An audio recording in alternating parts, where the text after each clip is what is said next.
Número 1. Ao contrário do Estado, a guerra antecede a Revolução Agrícola. Era endêmico entre bandos de caçadores-coletores, mas isso nunca levou à conquista permanente. Por que não? A explicação é bastante simples. Caçadores e coletores poderiam facilmente sair para novas terras, abre aspas, onde as densidades populacionais são muito baixas, fecha aspas, escreve Jared Diamond, abre aspas, como é usual em regiões ocupadas por bandos de caçadores-coletores, os sobreviventes de um grupo derrotado precisam apenas se afastar de seus inimigos, fecha aspas.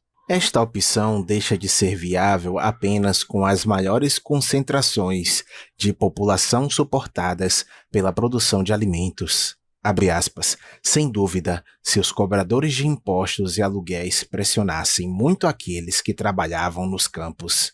Fecha aspas. Admite William McNeill.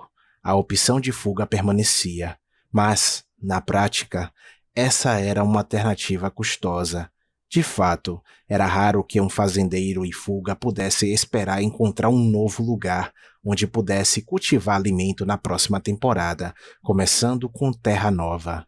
E ficar com falta de comida além da que se podia encontrar na natureza foi um ano inteiro não era prática. Em outras palavras, a caça e a coleta tendem a prevalecer quando a terra é relativamente abundante.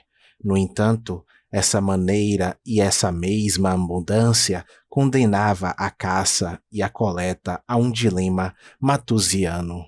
Sem qualquer escassez real de terras, as sociedades de caça-coleta tinham pouco incentivo para estabelecer ou fazer cumprir direitos de propriedade claros sobre os recursos naturais.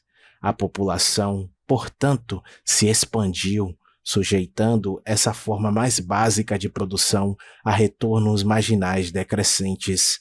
A manifestação mais extrema da resultante da superutilização de recursos comuns são as extinções de espécies que muitas autoridades agora atribuem aos caçadores primitivos. Essas extinções têm suas contrapartes modernas na atual captura ineficiente de baleias e outros recursos dos oceanos de propriedade comum.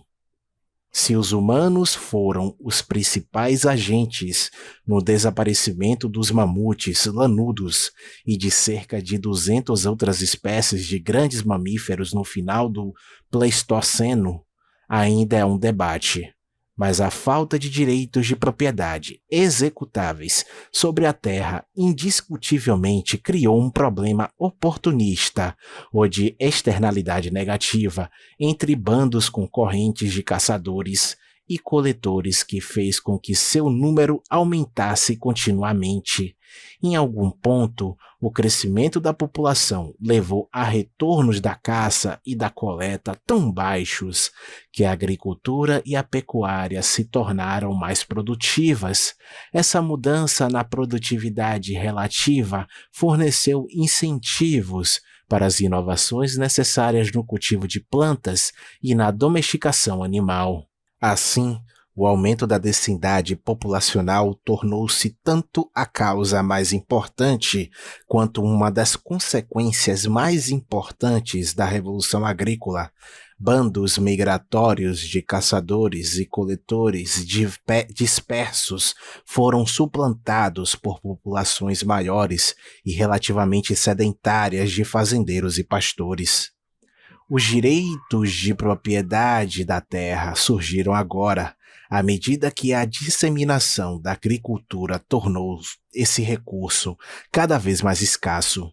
Ao mesmo tempo, no entanto, as populações assentadas tornaram-se cada vez mais vulneráveis aos microparasitas e macroparasitas.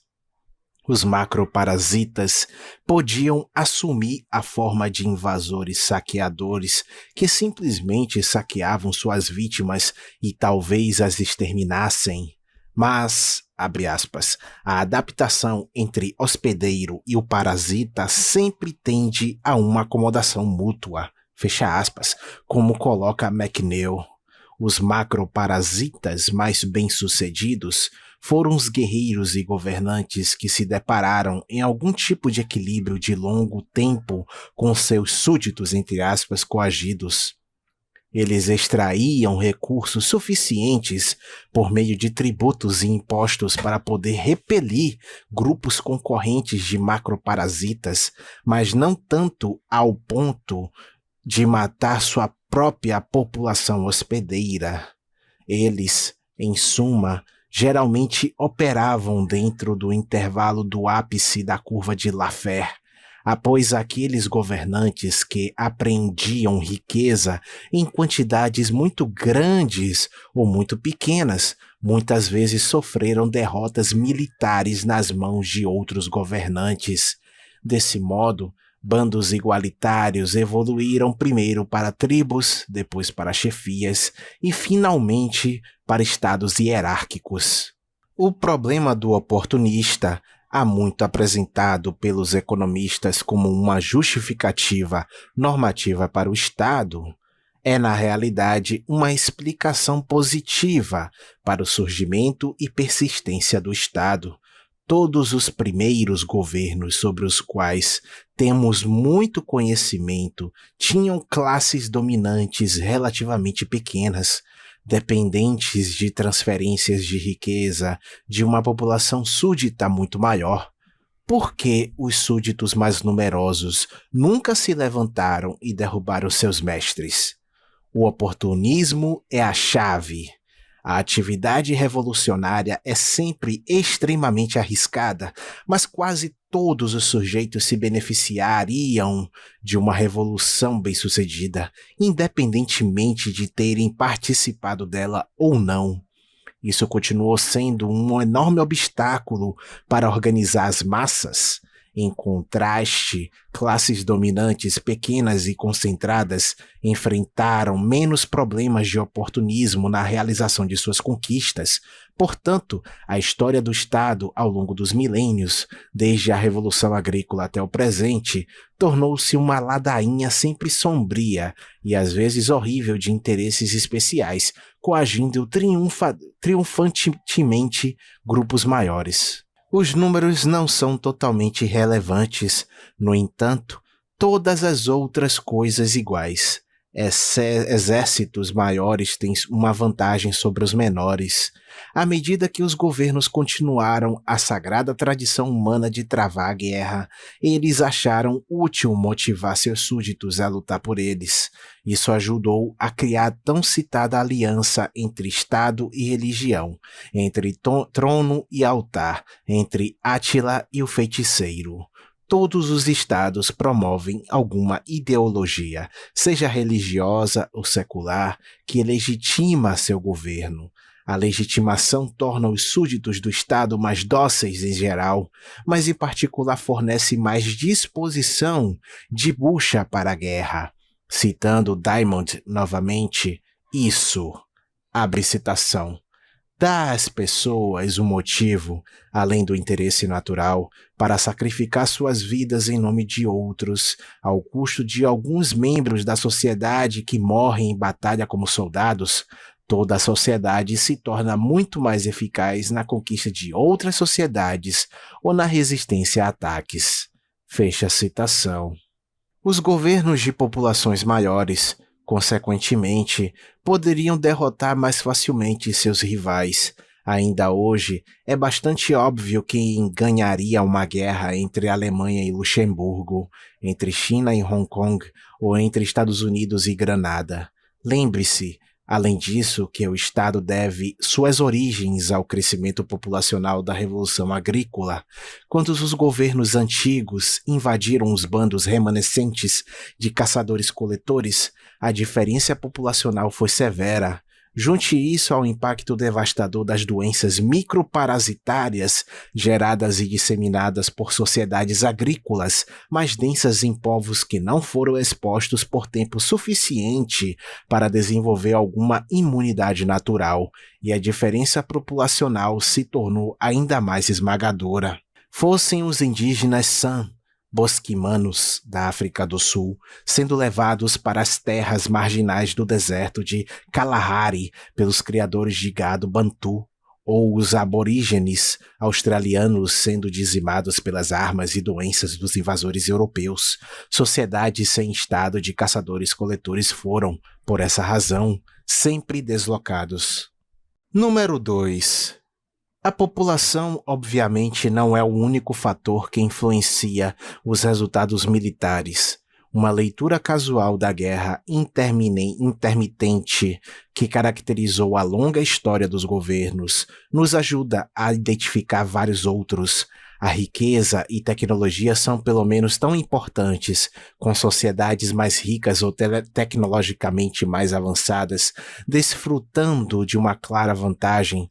Este foi o outro fator que trabalhou contra as sociedades primitivas antes do Estado. As populações concentradas da Revolução Agrícola também fomentaram o surgimento do comércio e das cidades e os ganhos mútuos resultantes, como observa McNeill. Abre aspas, são tanto parte do registro histórico quanto são a exploração e a apropriação desequilibrada, fecha aspas, pelos governos. A este desenvolvimento contemporâneo dos mercados devemos todos os equipamentos da civilização. Por séculos, entre aspas, continua McNeill. Abre citação. As trocas de bens e serviços livremente e voluntariamente realizadas pelas partes interessadas oscilavam intermitentemente, estando perpetuamente sujeitadas ou sujeitas à interrupção forçada. Os invasores de longe e os governantes próximos eram ambos perenemente tentados a confiscar em vez de comprar. E, quando confiscavam, as relações comerciais e a produção voluntária para a venda no mercado enfraqueciam ou mesmo desapareceriam inteiramente por um tempo. Mas o comportamento do mercado sempre tendeu a criar raízes de novo por causa das vantagens mútuas inerentes à troca de bens vindos de diversas partes da Terra ou produzidos por variados e habilidosos indivíduos. Fecha a citação. No longo prazo, os governos que permitiram o comércio, com sua concomitante criação de riqueza e inovação tecnológica, tiveram mais e melhores recursos físicos para dedicar à guerra. A geografia é outro determinante da guerra. Rios, copos d'água, rotas marítimas e barreiras oceânicas podem desempenhar papéis diversos nas manobras militares.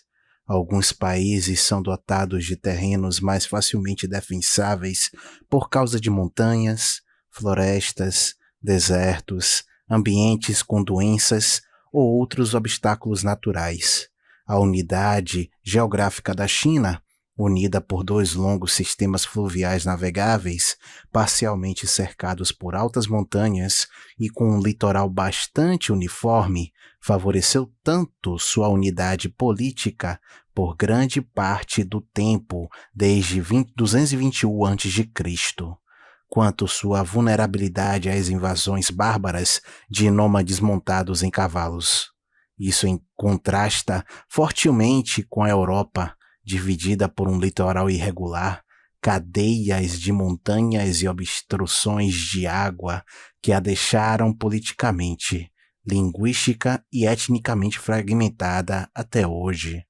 A importância da geografia é enfatizada por seu papel na sobrevivência de alguns enclaves isolados de caçadores-coletores até o século XX. Muito depois de os estados do mundo terem estabelecido suas reivindicações territoriais em toda a superfície terrestre do planeta. Um último fator que afeta a guerra é, como vimos, a motivação das próprias pessoas. Em última análise, as ideias que determinam em que direção eles levantam suas armas ou se sequer as levantam. A moral não afetou apenas as operações militares diretamente, mas também afetou indiretamente a capacidade dos governos de impor sua governança. Muitas das bem-sucedidas conquistas de Estado foram intermediadas por classes dominantes locais, que permanecem legitimadas entre a população subjugada.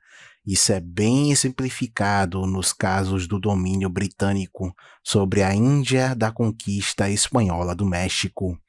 A dominância efetiva de aspirantes a conquistadores que possuem superioridade militar, mas enfrentam a hostilidade implacável de uma população unida numa ideologia é mais problemática.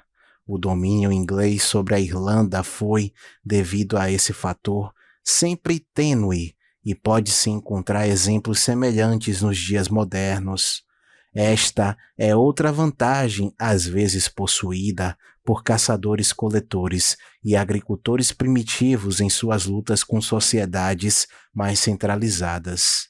Compare a conquista bastante rápida pela Espanha dos índios da América Central e do Sul, já habituados ao domínio do Estado indígena, com as campanhas europeias muito mais prolongadas contra os índios norte-americanos, que foram lentamente expropriados, expulsos e exterminados ao longo de vários séculos, mas nunca totalmente subjugado até o século XX. Podemos analisar o andamento da guerra, portanto, de uma maneira um tanto quanto análoga à análise econômica da produção.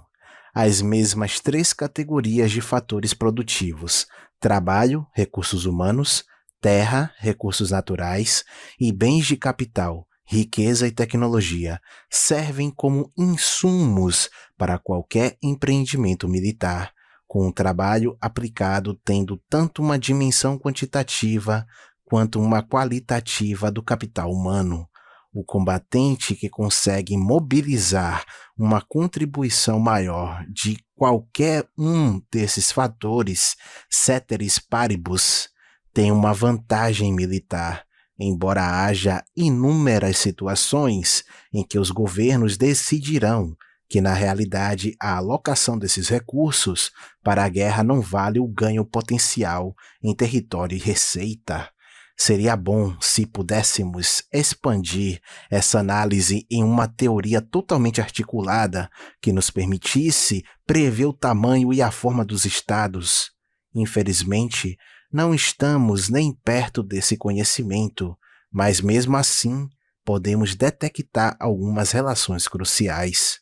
Antes da Revolução Industrial, nenhuma região do globo experimentou o crescimento econômico sustentado que se espera hoje como ordinário. Alguns lugares e épocas, talvez a Roma Antiga, podem ter desfrutado de um nível temporariamente mais alto de riqueza média per capita do que outros, mas a estagnação econômica geral, sem qualquer aumento regular e de longo prazo na produção per capita, permaneceu a condição prevalecente por milhares de anos após o início da Revolução Agrícola. Além disso, foi uma estagnação na qual as expropriações do Estado tendiam a manter a maioria camponesa da população civilizada perto da mera subsistência. As disparidades entre os estados em termos de riqueza e tecnologia, acima e além daquelas que resultaram inevitavelmente das disparidades populacionais, consequentemente desempenharam um papel secundário na guerra. Somente com os avanços econômicos sem precedentes que acompanharam o crescimento sustentado, o capital militar se tornou tão decisivo que ultrapassou o peso de meros números e permitiu que um punhado de europeus subjugassem hordas de nativos. Agora se tornou quase uma observação comum que a Revolução Industrial eclodiu pela primeira vez na civilização ocidental, por causa do pluralismo político da Europa. Em quase todas as civilizações anteriores, os estados imperiais passaram a abranger toda a área dentro da qual o comércio significativo era conduzido. Somente na Europa, a área de comércio e uma cultura comum se estenderam além das fronteiras de muitos pequenos estados, criando uma ordem jurídica verdadeiramente policêntrica. O lado negativo da fragmentação política da Europa foram guerras frequentes e fratricidas que alcançaram sua culminação fatídica na destruição em massa das duas guerras mundiais do século XX. Mas, felizmente, todas as tentativas militares de consolidar o continente, seja por Felipe II da Espanha, Napoleão Bonaparte ou Adolf Hitler, foram abortadas. O benefício desta competição entre várias jurisdições foi que ela encorajou, como a competição sempre faz, a inovação, neste caso as inovações institucionais, com relação à propriedade e mercados, que eram os pré-requisitos para a acumulação de capital e crescimento sustentado. Uma maneira simples de modelar o que aconteceu é conceber mudanças de longo prazo na curva de Laffer. A curva de Laffer de curto prazo representa o trade-off imediato entre as taxas de impostos e receitas fiscais, ou mais amplamente, entre a taxa de expropriação do Estado, agregando todas as suas cobranças, e a receita total que consegue extrair da economia. Somente reduzindo a taxa de expropriação bem abaixo do que irá gerar receita máxima, os governos podem estabelecer as pré-condições para aumentos seculares na produção. Com o tempo, ironicamente, isso mudará a curva de Laffer para cima, de modo que, mesmo com a taxa de expropriação, o governo obterá mais receita total. Assim como os poupadores privados devem renunciar ao consumo no presente para obter mais consumo no futuro, os governos tiveram que renunciar à receita no presente para estimular o crescimento que os fariam mais ricos e poderosos no futuro. No ambiente político intensamente competitivo da Europa, alguns estados foram finalmente capazes de descobrir essa fórmula para eclipsar seus rivais. A mesma competição política expôs mais recentemente o fracasso econômico total do socialismo.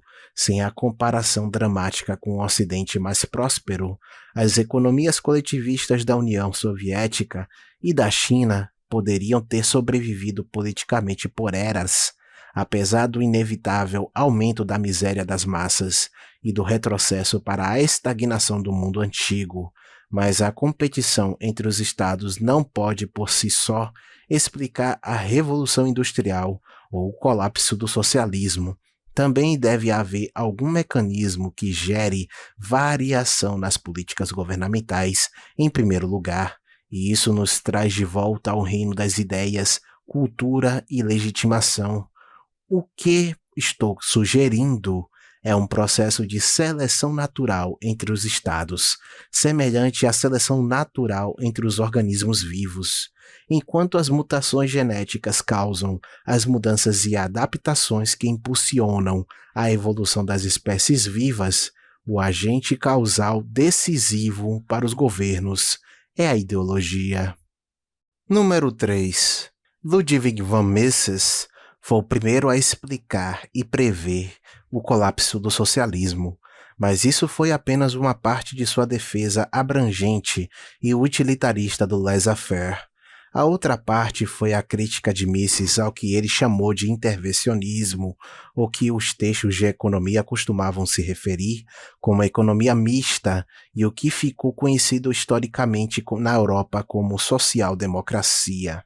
Embora o planejamento central fosse incompatível com a prosperidade criada pela Revolução Industrial, um estado de bem-estar social mais limitado era, na opinião de Mises, inerentemente instável.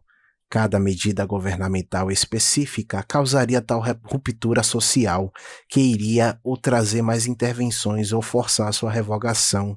A sociedade acabaria ou com o socialismo puro ou com o laissez-faire, e uma vez que dos dois, apenas o laissez-faire poderia sustentar os padrões de vida aos quais os europeus se acostumaram.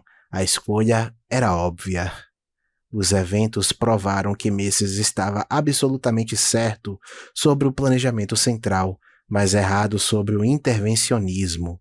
De fato, a verdade sobre o Estado centrado no cliente e corretor de poder é diametralmente oposta à previsão de Mises. Em vez de ser inerentemente instável, é o poço de gravidade para o qual ambas as sociedades de mercado e socialistas afundam, e a teoria da escolha pública, que na terminologia de Mises elabora a praxeologia da política, nos forneceu um motivo, pois grupos concentrados enfrentam menos problemas do free rider na busca de transferências do governo. Eles têm uma influência excessiva na política. Hoje, assim como era verdadeiro no início da civilização, os incentivos mais fortes do Estado são para beneficiar interesses especiais à custas do público geral. Por causa da busca de renda que está estrutura de incentivo encoraja, não só a Grã-Bretanha e os Estados Unidos retrocederam depois de 1900 e talvez o apogeu do governo limitado na história mundial, mas também os governantes da Rússia recuaram na prática do puro objetivo marxista de abolir todos os mercados muito antes da desintegração da União Soviética em 1991. O reinado dos aparacatxus e nomenclatura na era Brezhnev estava muito longe do planejamento central sistemático dos planos quinquenais de Stalin, muito menos do ataque fanático a todas as trocas monetárias de Lenin e do comunismo de guerra de Trotsky. Os governos macroparasitas, em ambos os casos, vinham extraindo receitas bem abaixo do mínimo potencial da curva de Laffer de curto prazo, e enquanto os interesses especiais soviéticos descobriram que poderiam obter maiores transferências com subornos, corrupção e outras práticas que na verdade relaxaram a carga do governo sobre a economia, a tentação dos governantes britânicos e americanos de explorar os ganhos de curto prazo na receita subindo na curva Laffer era muito grande, mesmo ao possível custo de crescimento de longo prazo. A análise da escolha pública, no entanto, está na posição embaraçosa de levar um obstáculo teórico geral a quaisquer mudanças que afastem a economia desse ponto médio social-democrata e neomercantilista. Deve haver alguma força causando perturbações e oscilações na política governamental, ou então quase toda a humanidade ainda seriam escravos gemendo sob os faraós do Egito. A maioria dos teóricos da escolha pública simplesmente confia em acidentes históricos, como guerras, revoluções e conquistas para varrer as coalizões distributivas existentes. Mas atribuir mudanças ao acidente é simplesmente dizer que a diferença não tem explicação. Abre aspas. O historiador econômico que construiu seu modelo em termos neoclássicos construiu nele uma contradição fundamental. Fecha aspas. Admite o economista ganhador do Prêmio Nobel Douglas North, abre aspas, uma vez que não há como o modelo neoclássico explicar uma boa parte da mudança que observamos na história, fecha aspas. A variável que falta são ideias. Todos os estados de sucesso são legitimados. Nenhum governo governa por muito tempo apenas por meio da força bruta. Não importa o quão antidemocrático seja, o suficiente de seus súditos deve aceitar seu poder como necessário ou desejável para que sua regra seja amplamente aplicada e observada. Mas o próprio consenso social que legitima o Estado também o vincula. A ideologia, portanto, torna-se o coringa que explica os movimentos de massa de espírito público, superado superando o problema de free rider e afetando mudanças significativas na política governamental, pois a ideologia pode motivar as pessoas a fazer mais pela mudança social do que as recompensas materiais para cada indivíduo justificariam. Abre aspas. Observação causal confirma o imenso número de casos em que a ação de grandes grupos ocorre e é uma força fundamental para a mudança. Fecha aspas, escreve North. A Rússia foi levada aos excessos do bolchevismo por uma ideologia secular, não mera busca de renda.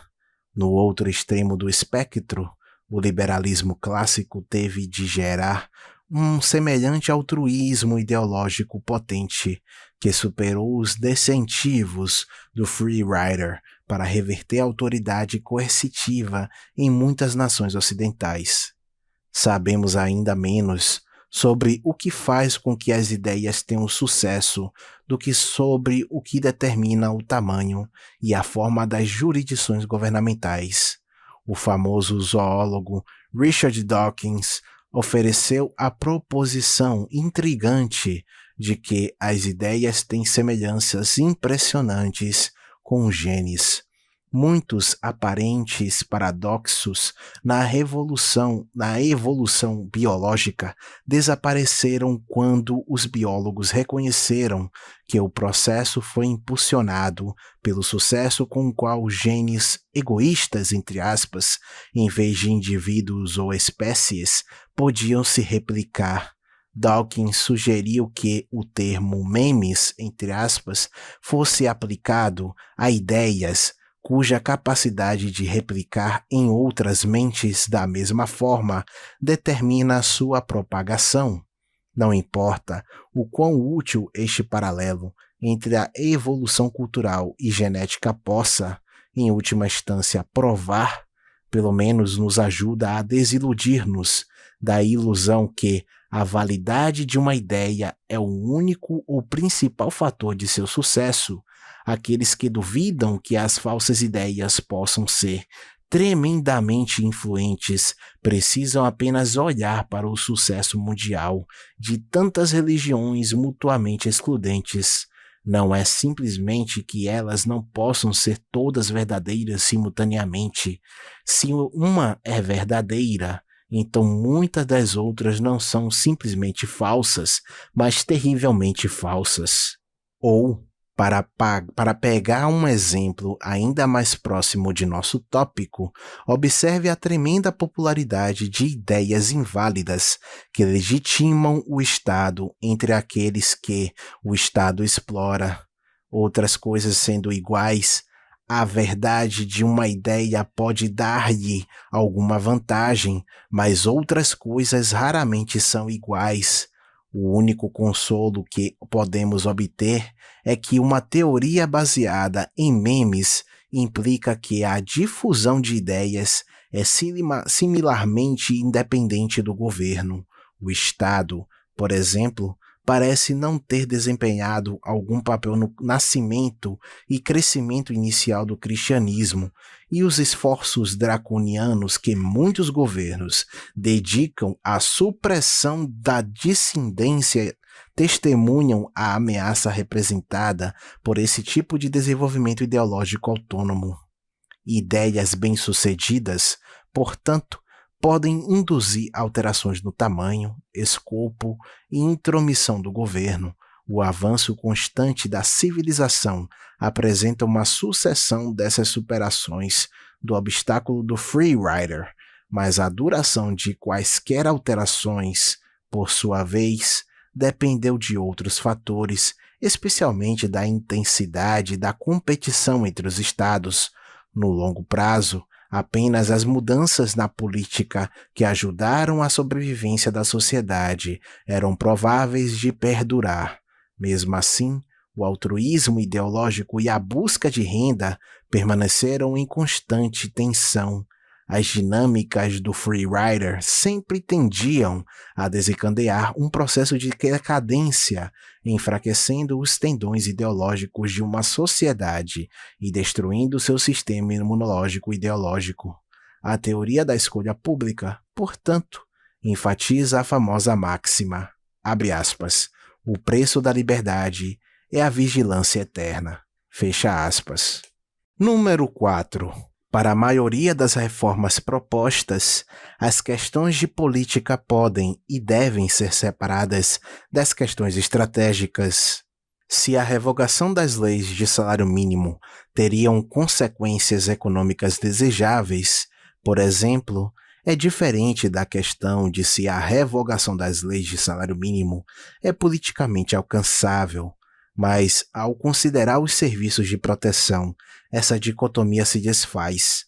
Como eu já salientei em outro lugar, a proteção de governos estrangeiros é meramente um subconjunto de um serviço mais geral, proteção de qualquer governo, seja ele chamado de estrangeiro ou doméstico. A privatização deste serviço equivale à abolição do Estado. O território que constitui os Estados Unidos está, em um sentido muito real, já conquistado pelo governo dos Estados Unidos. Somente quando os americanos se libertarem desse conquistador, eles terão efetivamente desnacionalizado a defesa. Em outras palavras, a questão política, as alternativas privadas podem fornecer proteção mais eficaz contra agressores estrangeiros? E a questão estratégica, pode qualquer pessoa mobilizar a força ideológica para esmagar o Estado? Estão intimamente interligadas. Portanto, faz sentido tentar imaginar como a sociedade pareceria se o salário mínimo fosse revogado sem qualquer outra mudança, mas faz muito menos sentido imaginar como a sociedade pareceria se o governo fosse abolido e especialmente perguntar como essa sociedade sem Estado poderia se proteger sem qualquer outra mudança.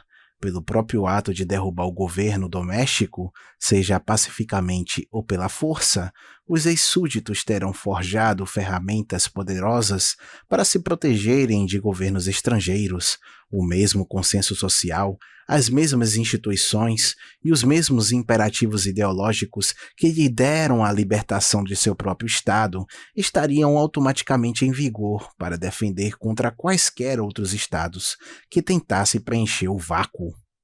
Então, vamos supor que em algum país, em algum lugar, o governo se tornou tão totalmente deslegitimado que deixa de existir. Como essa sociedade poderia se sair militarmente em um mundo de estados concorrentes? O resultado, ao que parece, ainda depende dos mesmos elementos que listamos acima, como determinantes no conflito militar: riqueza e tecnologia, geografia, população e motivação.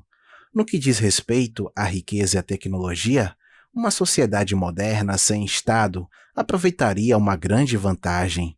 Não só alcançará aumentos mais rápidos na produção econômica e melhorias tecnológicas com o fim do macroparasitismo governamental, mas já deve ter uma vantagem econômica, porque os candidatos mais prováveis à abolição do governo são países onde a intervenção já é mínima.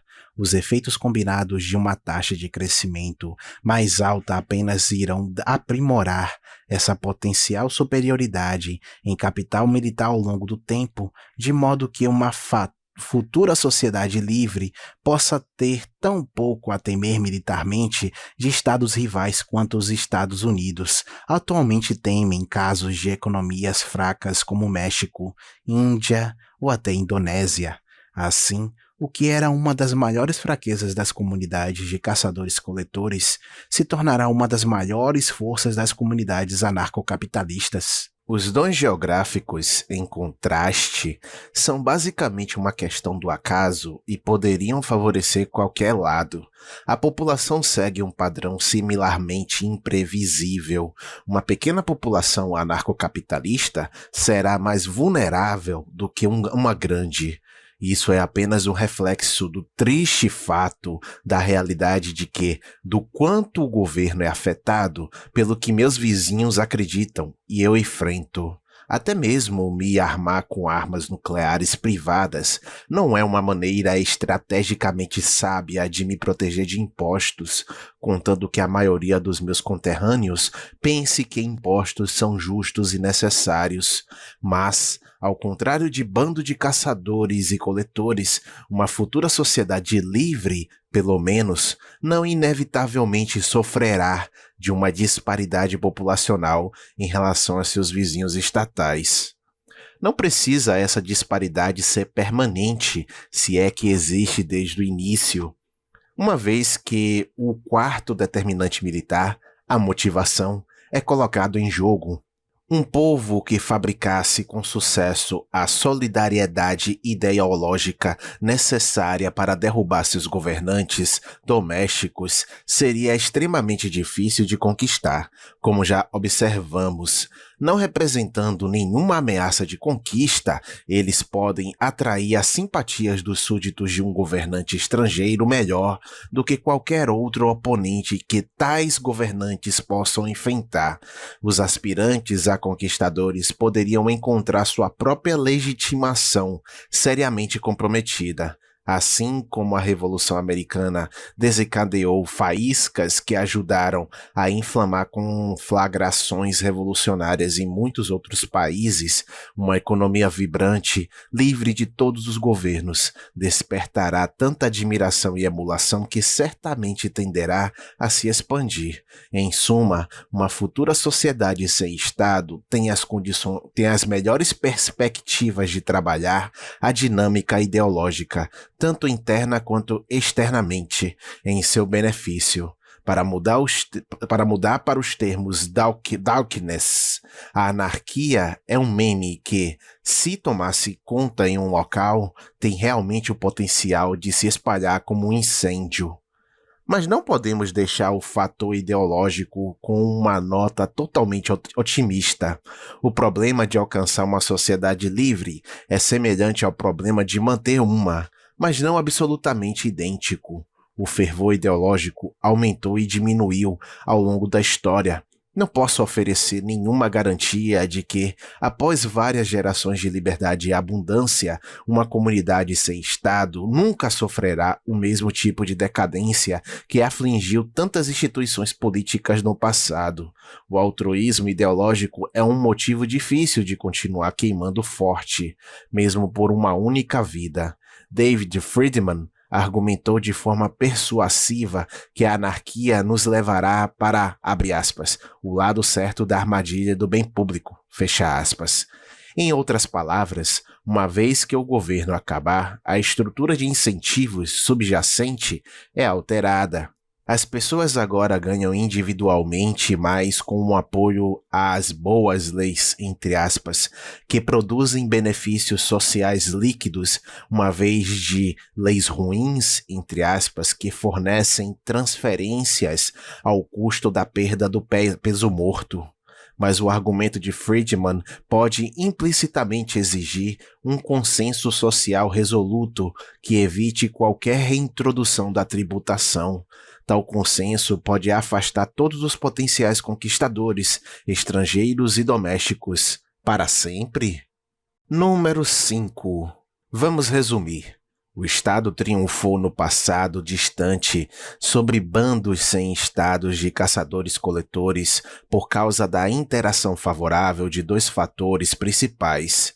Os primeiros governos, surgidos como consequência da Revolução Agrícola, podiam ocorrer, primeiro, às populações mais densas e resistentes a doenças que a produção de alimentos sustentava, e segundo, a riqueza e tecnologia superiores que acompanhavam o surgimento do comércio e das cidades. Os caçadores-coletores, mesmo quando lutavam com a moral inabalável, eram presas fáceis, a menos que também estivessem protegidos por uma geografia inacessível. Nenhum desses dois fatores, entretanto, necessariamente prejudicaria uma futura sociedade anarcocapitalista. O crescimento econômico continuado, que começou com a Revolução Industrial, aumentou a influência da riqueza e da tecnologia no conflito militar, uma vez que existe uma relação inversa entre a extensão do governo e a taxa de crescimento econômico. As sociedades sem Estado teriam quase sem dúvida uma vantagem capital militar. A população de qualquer futura comunidade sem governo irá reconhecidamente variar com as circunstâncias históricas. Quanto maior sua população, maior sua capacidade de impedir a conquista. Mas ajudar tal comunidade a resistir à invasão e expandir sua área seria a motivação de seu povo. As populações agrícolas assentadas eram inicialmente vulneráveis à conquista do Estado por causa do problema do free rider. Grandes grupos sempre enfrentam enormes obstáculos em superar os desincentivos para organizar e afetar a política governamental. No entanto, a acumulação de capital ideológico ao longo dos séculos e as instâncias bem-sucedidas de redução do poder do Estado mostram que esse problema não é decisivo. Qualquer movimento poderoso o suficiente para abolir um governo vigente no mundo moderno demonstra, assim, sua capacidade de motivar uma ordem elevada de altruísmo ideológico. Certamente seria um meme capaz de propagação internacional. Dito isso, a espécie humana pode ainda ser incapaz de livrar a Terra dos estados macroparasitários, assim como também pode nunca eliminar todas as doenças microparasitárias, mas a possibilidade de que a doença seja inevitável nunca seria considerada uma justificativa adequada para abandonar os esforços da medicina contra este flagelo. A história da civilização ocidental demonstra que grandes avanços são viáveis, tanto para conter doenças quanto para conter o governo. Embora possamos nunca abolir finalmente todos os estados, há poucas dúvidas de que podemos fazer ainda melhor em restringir seu poder, se apenas pudermos motivar as pessoas com a vontade de ser livre.